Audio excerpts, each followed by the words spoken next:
my concern comes with that expectation that all of them will be ready to go to college. Because I think you're doing a disservice to them. I'm sorry. So just not everybody has an IQ above 100. 100 means half, which is average. Half of people are above it, half of people are below it. But are we making that, is the board, because I never heard that, is the board saying we want every kid to go to college? No, but if you start talking about rigorous curriculum that making kids college ready, then we are implying. I introduced college ready because I said there's two paths that we're preparing kids for. Rigorous curriculum means that we're challenging all kids at their levels and we're pushing them to achieve and feel a sense of satisfaction of the progress that they're making. And the relevance is the curriculum. This is the rigor of relevance. Is it's meaningful for them, that we find where what they're learning can fit in with how they're what's happening in their world. If they can take what they're learning in school and apply it to what's happening in their world, it's going to stick, and they're going to use it, and they're going to see the relevance of it. And even when I went to private school, even within private school, we had courses, that were preparing you for college and courses that were preparing you for work. And both of them were applicable to just about anyone as far as what anyone could choose. But also, having worked in a manufacturing environment and been involved with training adults of all ages within the workforce, I can tell you that computer skills, math skills, all of it is really important for the jobs that are happening in manufacturing today. So, we need to be cognizant of that. It's not just stick a widget in the hall, stick another widget in the hall. It's complicated, complicated work frequently. And manufacturing employees are more and more highly skilled. And I think we should at least provide the education that they can go on. We teach them the skills, Right.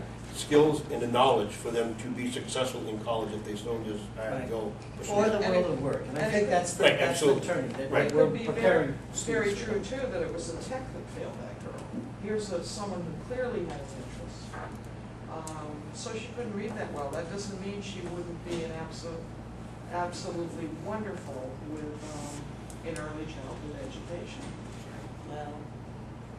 Well, let's move on. We Get out of the ditch. We're getting. We could spend a lot of time on this. Who has got the duct tape? I didn't keep it. All right, formal and informal networks of communication. I think I'm going to go back to reading some of these. People have talked about the union certainly has an influence. There's PTOs, selectmen, fire department. People said they're everywhere in the community, so involve them and they'll pass that on. There's key families that live in town that have influence, so that communicate with. They connect with other people, and there are individuals in town that have an influence. Lots of information is networked through athletic events. Who's on the sideline talking to who, what's happening in the schools with that instant credibility. Historical society, and then parents seem to be more involved. Well, I shouldn't say more involved. There seems to be a group of parents with kids in music and sports programs because they're brought together a lot. That they have an opportunity to share what they're hearing a lot. School board obviously has an influence, and peer educators. I wasn't sure what that one was. Para-educators, teachers.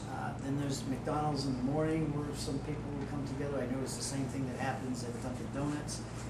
More sporting goods store. I think that's Morse. M-O-R-S-E. M-O-R-S-E. Right. I was just typing. I didn't want to stop for spelling, but thank you for that. And then this Karen's Diner, now called Hillsboro Diner, Shaw's, and basically it was anywhere where people come together and have conversations. So, is there any networks out there, Yeah. formal, informal, that I didn't? Osram, Sylvania. What is it? Yes. Osram, Oh, Sylvania. yeah, you did one this, What is it? yeah. What's the name? Osram, yeah, Sylvania, Osram, Sylvania. Oh, Yeah. Factory, yes. It's, yeah, the largest employer in town. Yeah.